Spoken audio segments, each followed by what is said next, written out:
Imagine se um ministro do Supremo Tribunal Federal falasse uma coisa e poucos anos depois fizesse exatamente o oposto daquilo que ele mesmo disse.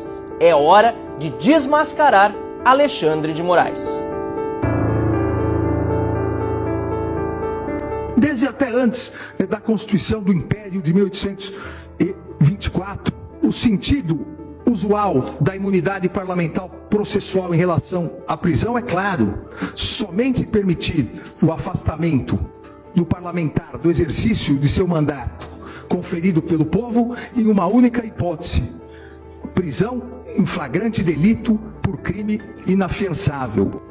Pois é o que diz a Constituição. Mas esse mesmo ministro de 2017, agora, em 2025, mandou prender preventivamente uma deputada federal, sem trânsito em julgado, sem flagrante delito por crime inafiançável, sem respeitar o que diz a Constituição.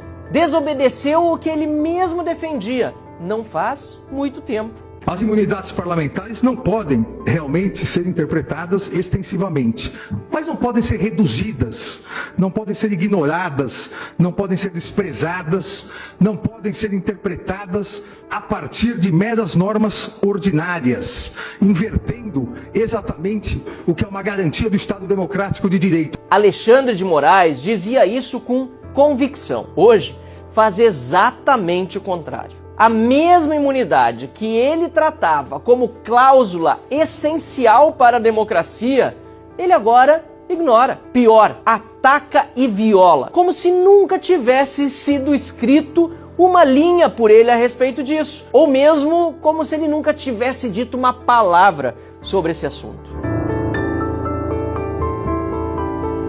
Como também lembra outro importantíssimo autor norte-americano, Roscoe Pond, não há e não pode haver poder sem limites, nem mesmo o Supremo Tribunal Federal. Nem mesmo o Supremo Tribunal Federal. Que a democracia não permite que seus agentes disponham de poder absoluto e sejam como os imperadores romanos orientais, isentos das leis. São palavras do próprio ministro Alexandre de Moraes. O que mudou em apenas poucos anos, que não havia mudado antes em milênios, hoje é ele que age como se fosse um imperador romano, como se nada pudesse limitá-lo, nem a Constituição, nem o parlamento. E Alexandre de Moraes ainda se diverte com a adulação dos pares e também da esquerda brasileira. Repito, o que foi que de fato mudou nesse período?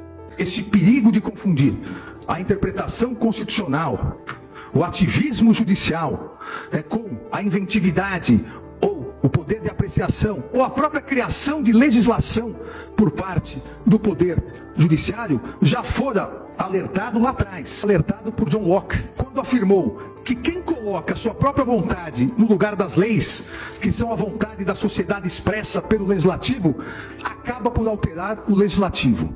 E todo aquele que introduzir novas leis sem ter sido autorizado pela escolha fundamental da sociedade e dessa maneira subverte as antigas leis, renega e derruba o poder pela qual foram elaboradas e desse modo acaba por estabelecer um novo poder legislativo. E o que Moraes e seus pares do Supremo fazem hoje? Ativismo judicial. Usurpação das funções do Poder Legislativo. Moraes e seus colegas no Supremo Tribunal Federal substituem em decisões monocráticas e colegiadas todos os dias, com a tinta de suas próprias canetas, o Congresso eleito democraticamente. Alexandre de Moraes criou a sua própria Constituição, regras, punições e censuras. Tudo por vontade própria, contra o que decidiu o Poder Legislativo. Exatamente como Locke alertou. Subvertem as leis a ponto de renegar e derrubar o Poder Legislativo, ferindo de morte a democracia representativa. O objetivo da separação de poderes não é evitar atrito, mas garantir o povo contra a autocracia, por meio de atrito inevitável, isso sim, resultante da distribuição dos poderes governamentais entre 3 departamentos, legislativo, executivo e judiciário. Atritos que costumeiramente ocorrem e por isso cada um dos 3 poderes tem as suas garantias, as suas imunidades. Impedir, ainda o Justice Brandeis, impedir a autocracia de qualquer dos poderes, inclusive do poder judiciário, possibilita controlar os atos dos que manejam o poder governamental de maneira razoável, não arbitrária, não desarrazoada. E é por isso que há imunidade parlamentar. Justamente por isso, para evitar que o exercício independente do mandato eletivo seja ameaçado, limitado ou até mesmo revogado por outro poder. E hoje, o que faz Alexandre de Moraes? Persegue parlamentares, corta seus salários, que são impenhoráveis para qualquer cidadão, sem nenhuma base legal. Alexandre de Moraes nega o direito à ampla defesa, a presunção da inocência, não dá acesso aos autos dos processos, como eu mesmo sei, porque também nos casos em que o alvo da perseguição sou eu, não temos acesso integral aos processos. Determina a prisão preventiva de parlamentar em violação explícita ao texto constitucional. O próprio Alexandre de Moraes definiu em 2017 o que é abuso, o que é autocracia do Poder Judiciário, o que é ser arbitrário e desarrazoado. Agora, em 2025, ele pratica toda a violência institucional que ele mesmo definiu e que veementemente havia criticado lá em 2017. Só em 37 e 69 as imunidades parlamentares foram diminuídas, o que mostra que a diminuição de imunidades parlamentares se faz em momentos de exceção, de ditaduras, de tiranias. A fortaleza da democracia também é a fortaleza do poder legislativo. Ou seja, para o Alexandre de Moraes de 2017, o Alexandre de Moraes de 2025 é um ditador? Um tirano? A pergunta, obviamente, é retórica. Não resta dúvida de que sim, estamos hoje em um estado de exceção. O que estamos vendo hoje é exatamente aquilo que o próprio Alexandre de Moraes descreveu como autoritarismo em 2017. A diferença é que agora ele é, de fato, o ditador. Basta perguntar a opinião de Alexandre de Moraes lá em 2017.